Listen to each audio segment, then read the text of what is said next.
Je lui dirais d'abord, il y a une diversité à HEM. On offre 2 programmes, grande école, un programme Business School qui va lui permettre demain de travailler dans la finance, le marketing, la logistique, l'audit, mais aussi le management le management des ressources humaines. Et on a aussi notre filière qui est celle de l'ingénierie informatique. Aujourd'hui, on offre depuis bientôt 4 ans, on offre un programme d'ingénierie informatique qui donne la possibilité aux étudiants de développer leur sens de la créativité, de l'innovation dans l'ingénierie, dans un contexte ingénierie informatique. D'accord. L'ingénierie, c'est un métier qui est très demandé, mais est-ce que globalement, ce que vous offrez comme formation, est-ce que ça répond aux besoins du marché, Oui. aux besoins plus ou moins pointus? Alors justement, nos programmes pédagogiques, que ce soit au niveau de l'ingénierie informatique ou de la business school, répondent à des besoins concrets de l'entreprise. C'est-à-dire, on ne s'est pas réveillé un bon matin en disant on va faire la business school sous toutes ces déclinaisons, finance, marketing, etc.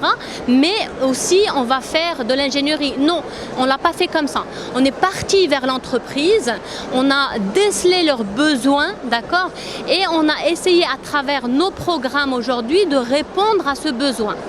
D'accord. Et une question qui n'est pas forcément liée à l'offre de formation, mais qui est liée à l'environnement du campus. Très bien. Vous êtes une école très réputée, très connue.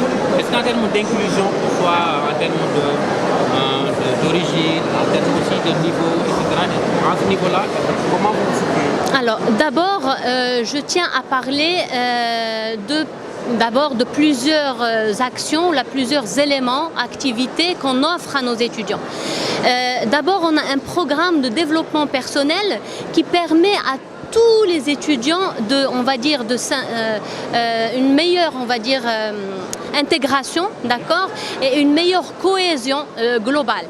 Donc on leur offre des activités parapédagogiques du style théâtre, musique, danse, tir à l'arc, whatever, et on leur organise ça d'une façon continue sur l'année et à travers des activités continues sur l'année.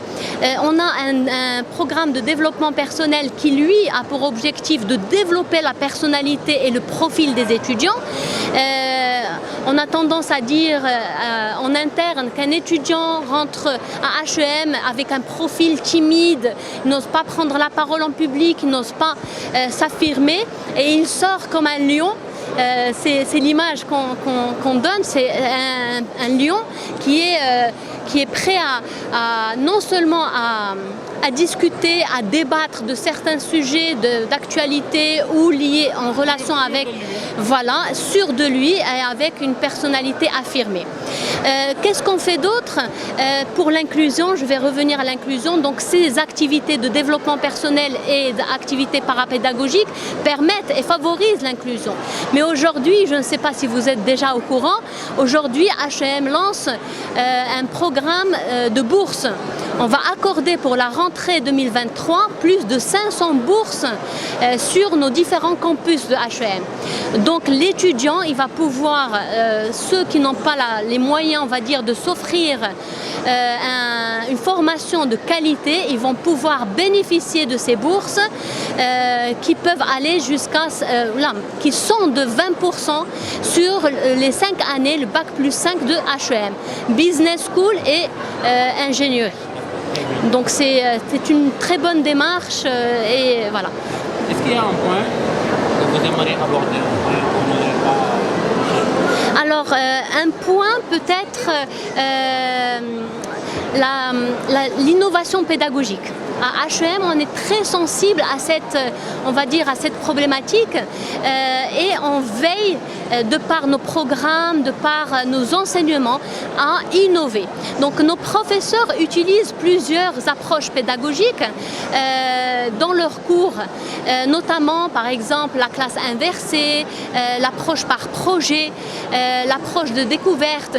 Donc on innove dans ce sens pour, on va dire, non seulement donner du sens à notre notre enseignement, mais aussi être attractif au sein de la classe. Parce que l'étudiant, vous savez, il y a des études qui ont été menées et qui prouvent qu'un étudiant, au bout de 10 minutes, il peut se déconnecter, s'ennuyer, ne pas rester concentré. Et on veille justement à garder cette concentration par la diversification de notre démarche pédagogique au sein de la classe. La deuxième des choses, on utilise aussi certains outils, on va dire, de technologie. Par exemple, le Kahoot, je ne sais pas si vous connaissez, c'est un outil de dynamisation de la séance de cours. C'est un outil informatique qui permet justement la dynamisation de la séance de cours. Et aussi, on a des plateformes de langue qui permettent justement à l'étudiant de travailler son anglais, son français, et aussi d'apprendre de nouvelles langues qui ne font pas partie du cursus, comme l'allemand ou le chinois, whatever. D'accord.